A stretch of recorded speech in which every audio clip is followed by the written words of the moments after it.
Typical bacterial cell को हम देखें तो ये फाइनेस्ट एग्जाम्पल है एक प्रोकैरियोट का, एक प्रोकैरियोटिक सेल का।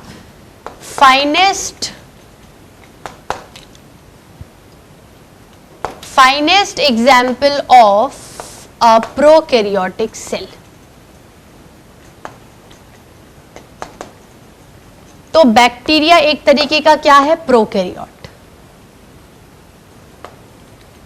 अब चाहे इसके अंदर आर्की बैक्टीरिया ले लो, साइनो बैक्टीरिया ले लो या eubacteria, are purely and purely all the 3 members of this group is a prokaryote. ठीक है, अगर इनके बारे में बात करें तो इनका जो सेल है, इनका सेल कैसा नजर आएगा।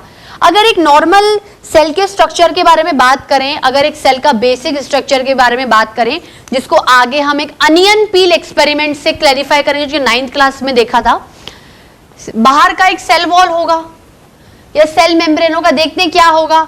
बीचों बीच एक सेंट्रली लोकेटेड न्यूक्लियस होगा और ये जो खाली पोर्शन है ये साइटोप्लाज्म होगा, जो कि बहुत सारी चीजों को एकोमोडेट करके बैठा रहेगा और सेल के सर्वाइवल के लिए दी मोस्ट एसेंशियल पोर्शन साबित होगा, क्योंकि साइटोप्लाज्म ही एक प्लेटफॉर्म देता है मेटाबॉलिक रिएक्शंस को करवाने के लिए, बशर्ते वो मेटाबॉलिक रिएक्शंस कंट्रोल्ड किसके साथ रहती हैं, न्यूक्लियस के साथ। इसलिए न्यूक्लियोसाइटोप्लाज्मिक रेशो एक सेल की एक्टिविटीज को गवर्न करने के लिए बहुत ज्यादा जरूरी है। ठीक है, देखो अगर एक टिपिकल बैक्टीरियल सेल के बारे में बात करें तो ये वो ऐसा होगा। ठीक है, अगर अपन बेसिक कंपोनेंट्स के बारे में बात करें, बेसिक कंपोनेंट्स, साथ में डायग्राम भी बनाती हूं, लिखती भी चलती हूं। बेसिक कंपोनेंट्स ऐसे कंपोनेंट्स जो हर सेल के लिए कॉमन है। ठीक है, कुछ चीजें ऐड हो सकती हैं, कुछ चीजें सब्ट्रैक्ट हो सकती हैं, लेकिन एक प्रॉपर जो नॉर्मल बेसिक स्ट्रक्चर है वो ऐसा ही नजर आएगा, चाहे दुनिया का कोई भी किसी भी तरीके का सेल आप उठा लो। ठीक है, अब क्या है बेसिक कंपोनेंट में, क्या नजर आएगा आपको, एक सेल वॉल है, एक सेल मेम्ब्रेन है। मतलब लेयर, बाहरी का जो ढांचा है, बाहरी जो परतें हैं वो 2 तरीके की हैं। ऐसे तो 3 तरीके की होंगी, वो भी बताऊंगी मैं। ठीक है, सेल वॉल है, सेल मेम्ब्रेन है, न्यूक्लियोइड है, false nucleus, but we are considering prokaryotic cell na, and we are actually differentiating a prokaryotic from a eukaryotic on the basis of type of nucleus which are observing within that cell. ठीक है, cytoplasm होगा।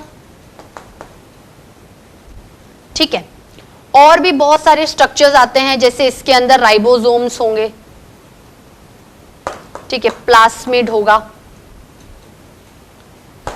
ठीक है, और क्या क्या होगा, locomotion करने के लिए फ्लैजिला होगा, पाइलाए होगा, फिम्ब्रिए होगा।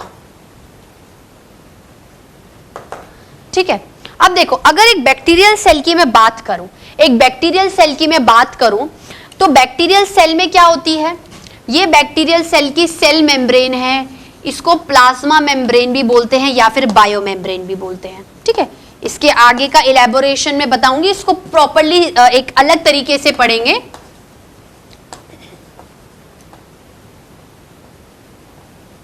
ठीक है, आज के लेक्चर में मैं सिर्फ आपको डायग्राम बनवा रही हूं, इसका इलेबोरेशन नेक्स्ट लेक्चर में देखेंगे। सेल वॉल के बाहर, सॉरी बैक्टीरिया स्टार्टिंग, जैसे आप बोल रहे हो कि पहले बैक्टीरिया को एक ढांचा बना, बाहरी सेल मेम्ब्रेन। बैक्टीरिया में सेल मेम्ब्रेन के बाहर भी एक और, आउटर टू सेल मेम्ब्रेन चलोगे तो एक और परत मौजूद होती है जिसको बोलते हैं सेल वॉल, जिसको क्या बोलते हैं, सेल वॉल। ये क्या है आपकी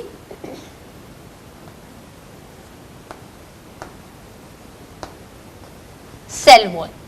ठीक है, बैक्टीरिया में पहली परत आई, पहली जो एक वो बोलते हैं ना डिजाइनिंग फॉर्म में जो बॉडी का स्ट्रक्चर आया वो एक सेल वॉल आई, उसके सॉरी सेल मेम्ब्रेन आई, सॉरी बार बार में निकल रहा है सेल वॉल, सेल मेम्ब्रेन या प्लाज्मा मेम्ब्रेन आया। फिर उसके बाहर चलो, अगर अंदर से बाहर चलोगे तो सबसे पहली परत प्लाज्मा मेम्ब्रेन या सेल मेम्ब्रेन की आएगी, उसके बाहर चलोगे तो सेल वॉल आएगा, और सेल वॉल के बाहर भी, सेल वॉल के बाहर भी एक ऐसी गम की तरह स्टिकी एक गीला नुमा जो चिपचिपी सी लेयर होगी, म्यूसिलेजिनस लेयर, जिसको आप बोलोगे ग्लाइकोकेलिक्स type of layer.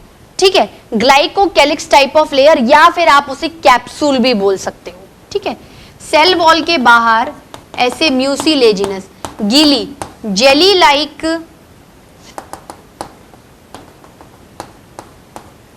Like layer present होती है।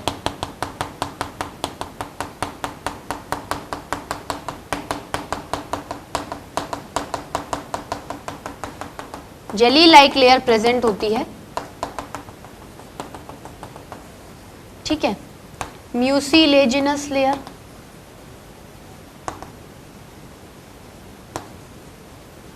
जिसको क्या बोलेंगे, कैप्सूल। मतलब बाहर से अंदर चलोगे तो capsule, cell wall, cell membrane, और अंदर से बाहर जाओगे तो सेल मेम्ब्रेन, सेल वॉल या फिर कैप्सूल। ठीक है, इसके अंदर आपको एक बहुत ज्यादा इल डिफाइंड न्यूक्लियस नजर आएगा। इल डिफाइंड न्यूक्लियस है, not bounded by nuclear membrane, it is actually a prokaryotic type of nucleus, या फिर it is a false nucleus. इसके आसपास क्या है, ये आपका न्यूक्लियोइड है। ठीक है, ये आपका साइटोप्लाज्म है। इसके साइटोप्लाज्म में जनरली बहुत ज्यादा ऑर्गेनल्स नहीं पाए जाते हैं, और अगर पाए जाएंगे तो they are non membrane bounded. इसमें प्रॉपरली जो वेल डिफाइंड टाइप के सेल ऑर्गेनल्स होंगे वो ऐसे ग्रैन्यूल्स के फॉर्म में राइबोसोम्स होंगे। ग्रैन्यूल्स की फॉर्म में राइबोसोम्स होंगे। और यहां पर राइबोसोम्स 70S यूनिट के होते हैं। जो 70S टाइप होता है ना, एस मतलब सिविडबर्ग यूनिट होती है, एक साइंटिस्ट के बेसिस पर यूनिट दी हुई है। राइबोसोम्स में पढ़ोगे तो कितने टाइप के राइबोसोम्स है, the type of ribosomes in the prokaryotic cell is 70S, and ribosomes are always non-membrane bounded, whether they are present in prokaryotic cell or whether they are present in eukaryotic cell. ठीक है, bacteria locomotion करने के लिए कभी कभार एक लंबे धागे नुमे स्ट्रक्चर का यूज करता है, जिसको फ्लैजिला बोलते हैं। जिसको क्या बोलते हैं, फ्लैजिला बोलते हैं। या एक ऐसे ब्रिसल्स की तरह, मतलब हम कह सकते हैं ऐसे, ये मान लो ऐसे कोनिकल या फिंगर की तरह स्ट्रक्चर्स निकले रहते हैं। मतलब the organs for motility is flagella. ठीक है, या तो लंबे धागे नुमा स्ट्रक्चर फ्लैजिला के थ्रू, थ्रेड लाइक स्ट्रक्चर के थ्रू लोकोमोशन करेंगे, या फिर छोटे छोटे ऐसे फिंगर की तरह स्ट्रक्चर्स होते हैं जो कि एक तरीके से ब्रिसल्स लाइक स्ट्रक्चर्स होते हैं, जिनका अपीयरेंस कैसा आता है, ब्रिसल्स लाइक। उनको बोलते हैं फिम्ब्रिये। उनको क्या बोलते हैं, फिम्ब्रिये। ये फिम्ब्रिये अटैचमेंट में यूज करते हैं। मतलब जैसे बैक्टीरिया को किसी चीज को पकड़ना है या किसी सबस्ट्रेटम पर अटैच करना है अपने आप को, तो ये फिम्ब्रिये क्या करते हैं, इसे स्मॉल फिंगर लाइक ब्रिसल्स की तरह स्ट्रक्चर्स होते हैं, तो सरफेस एरिया को क्या कर देते हैं, बढ़ा देते हैं। तो क्या होता है, सबस्ट्रेटम को पकड़ा बैक्टीरिया ने और बैठ गया। ठीक है, तो आज के लिए मैं यहीं पर बात खत्म करती हूँ स्टूडेंट्स। आज का लेक्चर यहीं ओवर करती हूँ। अभी इस डायग्राम में बहुत सारी और चीजें बताई, जैसे पाइलाई बताना है, पर actually pili is related to plasmid. अभी मैंने आपको दो स्ट्रक्चर प्लाज्मिड और पाइलाई नहीं बताए हैं, उनका इंटर रिलेशनशिप है, काफी लंबा लेक्चर चलेगा। तो आज का लेक्चर मैं यहीं ओवर करती हूँ। नेक्स्ट लेक्चर में मिलेंगे तो डायग्राम को कंप्लीट करेंगे। डायग्राम से रिलेटेड अहम बातों को, जैसे छोटे मोटे पॉइंट्स जो भी हैं शॉर्ट फॉर्म में लिखेंगे, पूरा डायग्राम को इलेबोरेट करके नहीं लिखेंगे। जो भी मेन चीजें हैं मैं बताती जाऊंगी, आप लिखते जाना। मैं शॉर्ट फॉर्म में आपको डिस्क्रिप्शन दूंगी। उसके बाद अपन यूकैरियोटिक सेल पढ़ेंगे। यूकैरियोटिक सेल में हम प्लांट सेल और एनिमल सेल का डायग्राम बनाएंगे और देखेंगे कि एक्चुअली ये किस तरीके से यूकैरियोटिक सेल को डिपिक्ट कर रहे हैं, इनमें क्या सेल ऑर्गेनल्स हैं। कुछ चीजें एनिमल सेल में नहीं होंगी, कुछ चीजें प्लांट सेल में नहीं होंगी। तो उसके बाद क्या है, हमारा ओवरऑल इंट्रोडक्शन सेल का खत्म होगा। इसके बाद यूकैरियोटिक सेल के बाद हम लोग properly basic structure of cell के बारे में स्टडी करेंगे। मतलब वहां से एक्चुअली सेल के बारे में आपको प्रॉपरली जो स्ट्रक्चर की नॉलेज है वो पता चलेगी। ठीक है स्टूडेंट्स, आज के लिए इतना ही। Thank you so much.